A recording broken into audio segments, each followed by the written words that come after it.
خصص الارض دي، خصص ارض وعملوا ملعب كره فيه. الكلام ده كان باسم ايه برضه؟ بقى راح مغير اسمه بقى جورج واسباخ، راح مغير اسمه بقى اما راح هناك نادي المختلط. ليه؟ عشان هو الاعضاء مختلط من الجنسيات، من البلجيك ومن الشوام والمصريين، فسماه المختلط. دي جت هنا بقى حضرتك. فهو قاعد بقى من سنه 11 لسنه 13 في قصر النيل.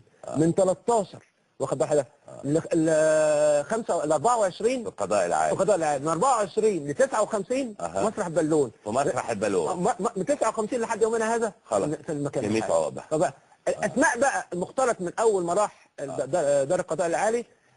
فاروق بقى اتغير امتى؟ سنه يوليو 41. فاروق مين؟ اسم ما اتغير نادي الزمالك من نادي اسمه مختلط بقى فاروق. بقى نادي فاروق. اما قالوا بقى كان في برضه عباره عن معلومه خاطئه جدا. قال لك ان طلع فرمان يوم ما الزمالك كسب الاهلي 6-0 في نهائي كاس مصر 44 وكسبوا 6-0 فعلا 44. جاب الثلاث جوال كابتن هم جابوا 6-0 بعد 6-1. لا قبل 6-1. لا اقصد المعلومه طلعت. ايوه لا الزمالك كسب الاهلي في سنه 44 6-0. جاب ثلاث جوال كابتن حافظ زقلت وجولين محسن السحيمي وجوز عبد الكريم صقر. المهم طلعوا بقى ان الملك فاروق طلع فرمان بتغيير اسم النادي بكذا. كلام خاطئ. ده لا انا عندي الوصف التفصيلي لهذه المباراه من جريده البلاغ مكتوب فاروق يفوز على الاهلي 6-0. يعني وقتها انا ما قريتها فاروق. انا استغربت ازاي كانوا بيقولوا اتغير. يبقى ازاي اسمه فاروق في الماتش وبيليه اتغير اسمه؟ ما ينفعش. رجعت ورا لقيت حيدر باشا خد هذا الفرمان من ملك فاروق في يوليو 41. انه ايه بقى؟ انه يبقى اسمه فاروق. اسمه فاروق. اطلق اسمه استمر بقى فاروق لغايه سنه كام؟ لغايه 52 الثوره.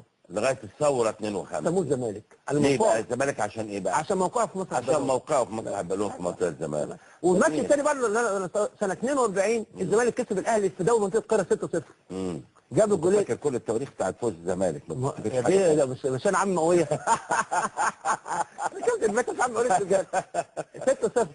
جاب الجولين الاولانيين كابتن محمود فوزي والدي، وبعدين جاب جولين كابتن حكيم صقر، وجاب جول كابتن عمر شندي، وجاب جول كابتن حسن حلمي. كسبناهم 6-0 في دوري قبلها بسنتين دوري منطقه القاهره. دوري منطقه القاهره. كان الماتش فين؟ على الملعب؟ ده كان على الملعب اتحاد الجيش. اتحاد الجيش في اللي هو بتاع العباسيه. ايوه بتاع العباسيه. تمام.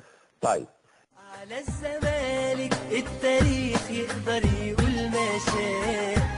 انا الزمالك عندي احلى واجمل الاشياء. بحبه لما يكون بطل واحبه لو كان مش بطل. بشجعه مهما حصل وافضل من العشاق. على الزمالك التاريخ يقدر يقول ما شاء. انا الزمالك عندي احلى واجمل الاشياء. بحبه لما يكون بطل واحبه لو كان مش بطل. بشجعه مهما حصل وافضل من العشاق.